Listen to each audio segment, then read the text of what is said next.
This time we're recording. Okay, we're recording this time. Yeah. Well, been up here since Thursday afternoon. The wind was howling, 60-mile-plus-an-hour wind, and it kept up until Saturday night. But it's been windy and cold this whole time. But I've been hunting this area back in here and set up a tree stand and a blind over at Waterhole. And the only thing I've seen come into the water has been a turkey, and had a bear come in right under my stand. But I have been seeing a lot of elk sign and almost called in a bull yesterday. And then one day I was walking back to the truck and saw two 3x3s in this area. And it's a strip. A lot of canyons feed up into it, and so I figured, well, this morning I'd come out here and set up, and I set up in just the perfect place.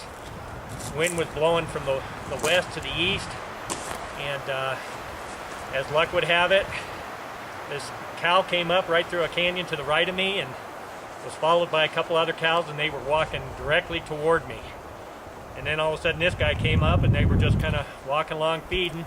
And I've been practicing 30-yard shots, and this guy came within 30 yards, turned a little bit. I took my shot and hit him. He kind of jolted and ran like 5 or 10 yards, and he just started wobbling on his legs, and he went down, and I knew I'd hit him good at that point. And the son of a gun, he got back up, and he started going back down toward the canyon. And so I'm thinking, well, I'm going to lose another one, and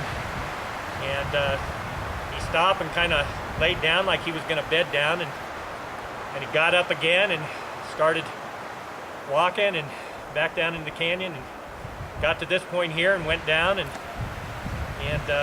just looked like he was bedded down. So I just watched him for about an hour, a little over an hour, and he just kept looking around, but I noticed his head was going lower and lower, and finally he just laid down, and I gave him another 15 minutes, half hour, and walked up to him and punched him in the nose and with my bow, and I knew I had him. So got my buddies Bill and Mike, and we're up here, and we're gonna learn how to cut one of these suckers up. It's not gonna be an easy chore. Well, let's see that shot now. Not bad.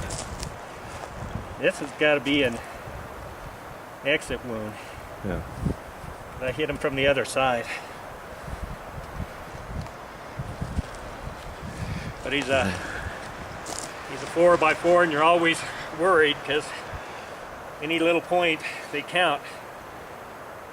And so you're always afraid when you're walking up to him that it's going to be a 5x5. And I walked up to him, for some reason I thought he was a 3x4, but came back to him, he's a 4x4.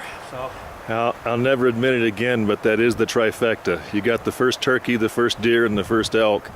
You suck.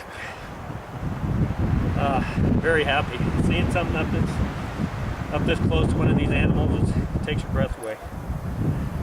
All right, that was the end of the fun. Now the work begins.